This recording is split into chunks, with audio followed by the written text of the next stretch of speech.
السلام علیکم ورحمۃ اللہ وبرکاتہ۔ الحمدللہ رب العالمین والعاقبۃ للمتقین والصلاة والسلام علی رسولہ الامین، اما بعد۔ اسلامی بھائیو اور دوستو، قرآن مجید کے پاروں کے خلاصے کے طور پر آج 10ویں پارے کا خلاصہ پیش خدمت ہے۔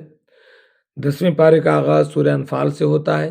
اس پارے کے شروع میں اللہ تعالیٰ نے مال غنیمت کی تقسیم کا ذکر کیا ہے۔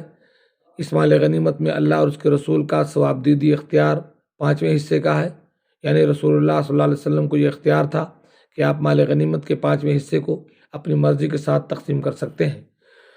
10ویں پارے میں اللہ تعالیٰ نے بدر کے معرکے کا ذکر کیا ہے کہ شیطان لعین اس معرکے میں انسانی شکل میں موجود تھا اور کافروں کو لڑائی کے لیے اکسا رہا تھا۔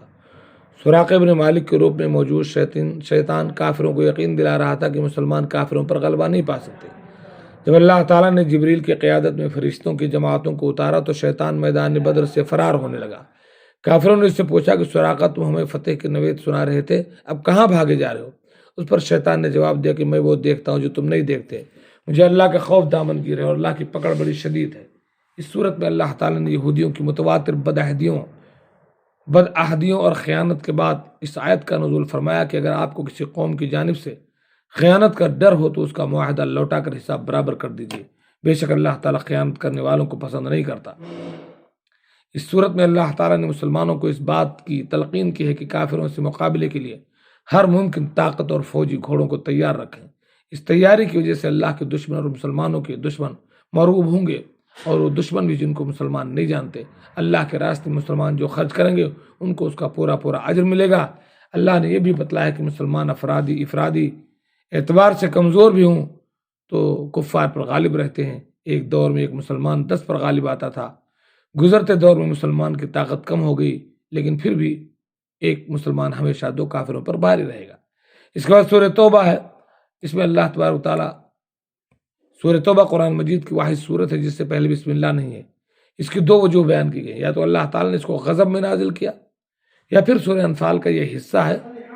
سورہ توبہ میں اللہ تعالیٰ فرماتا ہے کہ جو شخص باقاعدہ نماز ادا کرتا ہے اور زکوٰۃ صحیح طریقے سے دیتا ہے، ایسا شخص مسلمانوں کی جماعت سے منسلک ہے اور وہ دینی اعتبار سے ان کا بھائی ہے۔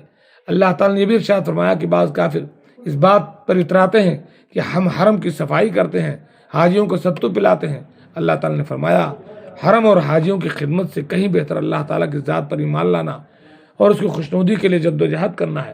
اللہ تعالیٰ نے مسلمانوں کو تنبیہ کرتے ہوئے کہا کہ اگر تمہارے باپ، تمہارے بیٹے، تمہاری بھائی، تمہاری بیویاں، تمہارے قبیلے، تمہارے مال یا جو تم اکٹھا کرتے ہو، تمہاری تجارت جس کے نقصان سے تم ڈرتے ہو، اور گھر جن میں رہنا تمہیں مرغوب ہے، تم کو اللہ اور اس کے رسول کے راستے میں کیے جانے والے جہاد سے زیادہ پسند ہے، تو انتظار کرو جب تک اللہ کا عذاب نہیں آ جاتا۔ اس پارے میں اللہ تعالیٰ نے غزوہ حنین کے معرکے کا بھی ذکر کیا ہے۔ مسلمانوں کا ہمیشہ یہ طرز عمل رہا ہے کہ وہ قلت وسائل اور افرادی قوت میں کمی کے باوجود اللہ اور اس کے رسول کے حکم پر ثابت قدمی اور اللہ کی غیبی نصرت و حمایت کے طلبگار رہے ہیں۔ لیکن غزوہ حنین کا معرکہ ایسا تھا جس میں مسلمانوں کی تعداد اور افرادی قوت بہت زیادہ تھی۔ اس تعداد کی کثرت اور فراوانی نے مسلمانوں کے دلوں میں فخر کی کیفیت پیدا کر دی۔ جب مسلمان کافروں کے سامنے آئے تو قبیلے حوازن کے تجربے کار تیر اندازوں نے یکلخت مسلمانوں پر حملہ بول دیا۔ مسلمانوں کے قدم لڑکھڑا گئے، تاہم نبی کریم صلی اللہ علیہ وسلم پورے وقار اور شجاعت کے ساتھ میدان جنگ میں ڈٹے رہے۔ رسول اللہ صلی اللہ علیہ وسلم کی استقامت کی وجہ سے مسلمان بھی دوبارہ حوصلے میں آ گئے اور اللہ تعالیٰ سے مدد طلب کی۔ مالک کائنات نے مسلمانوں کو کفار پر غلبہ عطا فرما دیا اور مسلمانوں کے دلوں میں یہ بات راسخ ہو گئی کہ جنگوں میں فتح وسائل کی کثرت اور فراوانی کی وجہ سے نہیں بلکہ اللہ کے حکم سے ہوتی ہے۔ اس بارے میں اللہ تعالیٰ نے یہودیوں اور نصرانیوں کے برے عقیدے کی مذمت کرتے ہوئے ارشاد فرمایا کہ یہودی حرزہ سرائی کرتے ہیں کہ عزیر علیہ السلام اللہ کے بیٹے ہیں، عیسائی حرزہ سرائی کرتے ہیں کہ جناب عیسیٰ اللہ کے بیٹے ہیں۔ اللہ تعالیٰ کہتا ہے یہ باتیں انہوں نے اپنی طرف سے گڑھی ہوئی ہیں، اللہ کی ان پر مار ہو، یہ لوگ جھوٹ بولتے ہیں۔ اس بارے میں اللہ تعالیٰ نے ان لوگوں کو وعید سنائی ہے جو سونا چاندی جمع کرتے ہیں مگر اس کو راہ خدا میں خرچ نہیں کرتے۔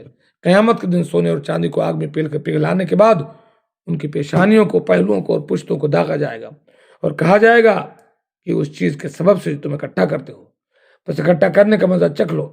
اس بارے میں اللہ تعالیٰ نے مصارف زکوٰۃ کا بھی ذکر کیا ہے۔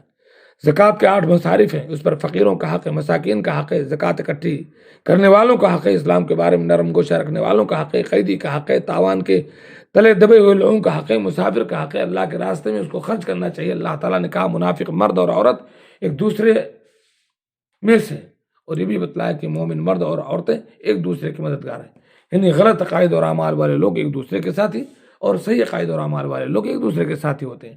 اس بارے میں اللہ تعالیٰ نے اپنے نبی کو اس بات کی تلقین کی ہے کہ انہیں کافروں اور منافقوں کے ساتھ جہاد کرنا چاہیے، کافروں کے ساتھ جہاد تلوار کے ذریعے اور منافقوں کے ساتھ دلائل کے ذریعے۔ اس بارے میں اللہ تعالیٰ نے بعض منافقین کے اعمال کا ذکر کیا ہے کہ انہوں نے اللہ سے وعدہ کیا کہ اللہ تعالیٰ ہمیں مال دے گا تو ہم اللہ کے راستے میں خرچ کریں گے، جب اللہ نے ان کو مال دے دیا تو وہ بخل کرنا شروع ہو گئے۔ اللہ تعالیٰ فرماتے ہیں کہ اس نے ایسے لوگوں کے دلوں میں نفاق لکھ دیا اس دن تک جب ان کی اللہ کے ساتھ ملاقات ہوگی۔ اس صورت میں اللہ تعالیٰ نے غزوہ تبوک موقع پر فتنے کا عذر پیش کر کے پیچھے رہ جانے والے اس منافق کا بھی ذکر کیا جس نے کہا تھا کہ روم کی خوبصورت عورتیں دیکھ کر مجھ سے صبر نہیں ہو سکے گا اور میں فتنے میں مبتلا ہو جاؤں گا۔ رسول اللہ صلی اللہ علیہ وسلم نے اس کو رکنے کی اجازت دی تو اللہ تعالیٰ نے واضح کر دیا کہ در حقیقت یہ بہانہ بنا کر کے پیچھے رہ جانے والے لوگ فتنے کا شکار ہیں۔ اللہ نے جہنم کو منکروں کے لیے تیار کر دیا ہے۔ اللہ تعالیٰ ہمیں 10ویں پارے میں بیان کردہ مضامین کو سمجھنے اور اس سے نصیحت حاصل کرنے کی توفیق دے، آمین۔